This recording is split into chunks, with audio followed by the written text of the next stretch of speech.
लोगोफोर दिनैनि बे गुबुन मोनसे गोदान आपडेट भिडिअजोंहाय नोंथांमोन गासैखौबो बरायहरनाय थालायबायदि नोंथांमोननिसिम आसा खालामो भिडिअखौहाय जागायनायनिफ्राय जोबजासिम नायलांगोन होननानै एक्चुअली नोंथांमोनाथ' भिडिअनि टाइटेल आरो थाम्बनेइल नायनानै एसेब्लाबो हमनो हाखादोंआनो जानांगौ दे लोगोफोर दिनैहाय आं मा भिडिअनि सायावहाय नोंथांमोननिसिम आपडेटखौ लानानै फैदों। एक्चुअली लोगोफोर आं दिनैहाय बे बोसोरनि आगोलहायसो रिलिज जानानै थांनाय मोनसे आबुं बर' सावथुननि सायावहायनो नोंथांमोननिसिम आपडेटखौ लानानै फैदों दे लोगोफोर।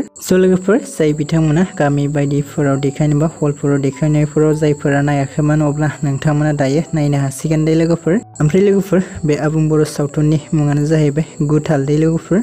लोगोफोर जाहा बे गुटाल आबुं बर' सावथुननिनो एपिसड 1 बा पार्ट 1 भिडिअखौहाय रिंसार ब्रह्मा इउटुब चेनेलाहाय रिलिज खालामनानै होबाय दे लोगोफोर।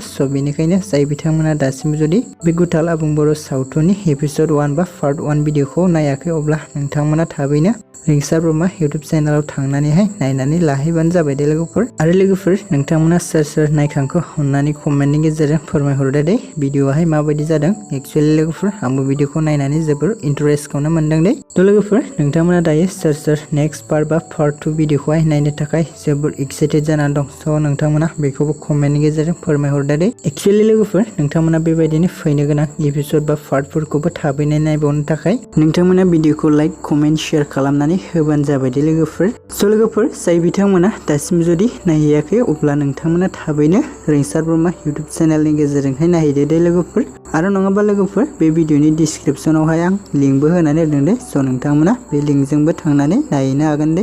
लोगोफोर बिदिब्ला दिनैनि शर्ट आपडेट भिडिअआ बेखिनियानो मोनदों लोगोफोर। आसा खालामो नोंथांमोना भिडिअखौ नायनानै मोजां मोनदों। भिडिअखौ जुदि नायनानै मोजां मोनदोंब्ला अन्नानै खनसे लाइक खालामनानै होबानो जाबाय दे।